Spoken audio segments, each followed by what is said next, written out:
Boy, am I hyped for this one. As soon as Kotobukiya announced that they were going to do a cross-frame girl Yu-Gi-Oh collab and make the Dark Magician girl, you know we had to have it.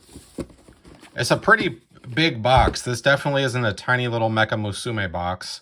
Flipping it over, looks like we got some different face plates. I love that we get the spell book too. That's going to be really cool. The posability seems really nice, which is awesome. I haven't built any of the cross frame kits yet. This seems like a good way to start. I actually meant to buy 2 of these because I wanted to give one to my older brother for his birthday, which is coming up. But as soon as I got my first one purchased, no sooner did I did that, it said discontinued. And I don't know how much of a release it's going to get stateside, because normally the Japanese get like the better eaten on this kind of stuff, and that's okay. So I'm instead going to build this because he's more into action figures and like Figma, that kind of stuff. So I figured I'd go ahead and build it, make it look all nice, and then give it to him that way. Looks like it's water slides on the face, so we'll have to commit to one that looks nice. That'll be interesting. I'll probably do the winky face. That's iconic. Let's open it up and build it and get it birthday ready.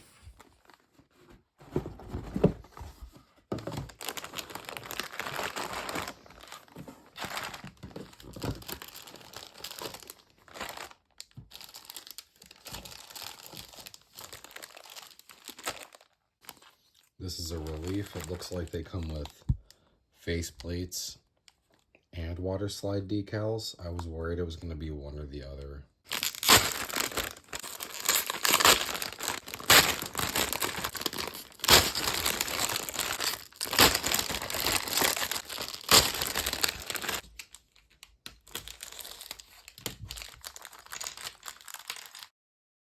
Episode 62 of the Yu-Gi-Oh! Anime, The Master of Magicians, Part 3 for us in the States, and for the normal Japanese audiences, The Magician's Disciple, Dark Magician Girl. First aired in Japan on July 3rd, 2001, and then we got it in the United States on February 8th, 2003. This is the very first time that we get to see Dark Magician Girl in the anime, and it is honestly, I think it's the best like card introduction like in the entirety of Battle City, even more so than like the Egyptian god cards, what have you. It was such an epic moment. Arcana was so full of himself, ready to use his Dark Magician to smite Yami and have that buzzsaw cut through his legs, or if you watch the dub, have the Shadow Blade send him soul to the Shadow Realm in the Shadow Duel that they were doing. And then Yugi got to use the Dark Magic Curtain to summon his own Dark Magician Girl. And since Arcana was so flippant and brazen in sacrificing his monster's souls to go to the graveyard, Arcana had 2 Dark Magicians in his graveyard, along with Yugi's Dark Magician, giving Dark Magician Girl a total of 2,900 life point or attack points to attack Arcana directly and defeat him in the final turn. I mean, just the appearance, the reveal, it's awesome. Dark Magician Girl is definitely the OG waifu. I mean, with 2D girls like this, who needs 3D girls? Not this sad boy, I'll tell you that. I love that Kotobukiya really did not do any editing for this one, and I think that it speaks really well to more acceptance of like anime in the States, because in the original dub there were none of the pentagrams on her outfit and like no cleavage, none of that. They were replaced with red jewels. In this, we have her pentagrams.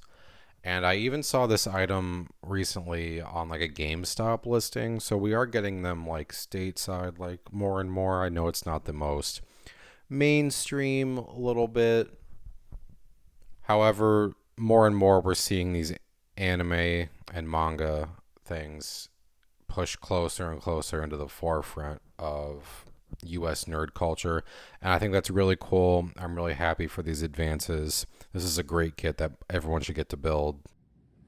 What else can I say about this kit, guys? I mean, with Kotobukiya kits like this, who needs real girls? The only thing that I'm upset about with this kit is, well, I mean, it's a little flimsy. Her little jacket thing does not stay on the best. I have launched pieces across my desk a couple times.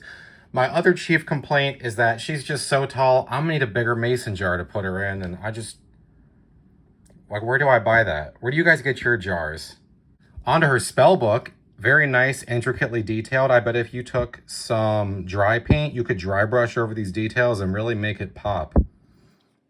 There's some cool little feathers on the back as well.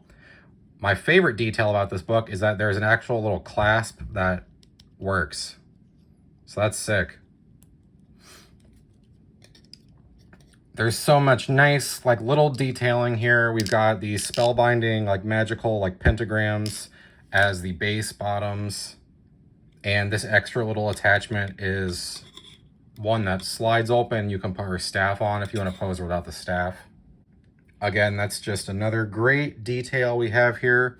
The gold on the staff is actually really nice. You know, sometimes we get that gold plastic syndrome. The gold doesn't look so great. I think they did a really good job with it. Even sanding it down, sure, it looks a little more muddled, you can see here, but it still has its gleam. It's still good. And we also get water slide decals along with face plates. There's 4 different faces total. I went ahead with the winky face because it's the most iconic. And currently, as of filming, I'm getting ready because this is a birthday gift for someone. So I have it kind of set up more to be like, hi, here you go. But we've got blushy face. That's really cute. We've got a little serious, a little bit of mischievous face. And we've got a little bit of an angry face here as well. So we got a dark magician girl for every occasion. We also have the same thing with the eyes and the blushes. Very good decal. Ooh.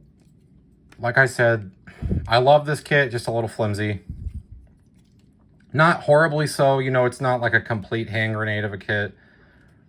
Like, she's tall. She kind of got the Kingdom Hearts feet, which is a little funny.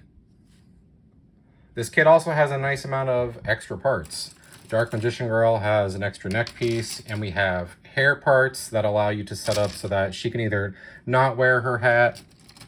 We've got 5 different sets of gripping hands, which is really exciting, so you can get in there and pose her however you want. We've got extra hat pieces so you can have her hat going the other way. It's really up to you. This level of customization is really nice. You know, I've never built a Kotobukiya frame arms girl before, and this was the most lovely introduction to this subset of the hobby. Whether you like giant robots at a slightly smaller scale, anime girls, other Kotobukiya kits like Zoids, tanks, or maybe some Warhammer 40k, go on over to leapingpandahobbies.com, leapingpandahobbies.com, where you can use my promo code EGGHEAD and get yourself 10% off your entire order, no matter the smattering of things that you buy. I really just want to make sure you guys never have to pay full price for your hobbies again. You know, the price of everything else is going up. You should be able to get the things that really make you happy at the best possible price. And that's why I've teamed up with Leaping Panda Hobbies to make sure that you guys can do that. If you're new to the channel, I'd appreciate it if you'd consider liking and subscribing. You can get more e-girls, more small robots, more Warhammer. What more do you need besides those 3 things? Besides, like, food and a job. Those are also important. That's like 5 things, though. That's one hand worth of things. Like and subscribe. For all of you that have been watching for a while, I really enjoy getting to talk to you guys down in the comments. What projects do you have going on right now? I'd love to know. Is there anything you want to see from me? I've got more than enough kits to build. I might have one of your favorites lying in wait. I could bump it up in the queue. As always, thank you guys so much for watching, and I will see you later this week with another review.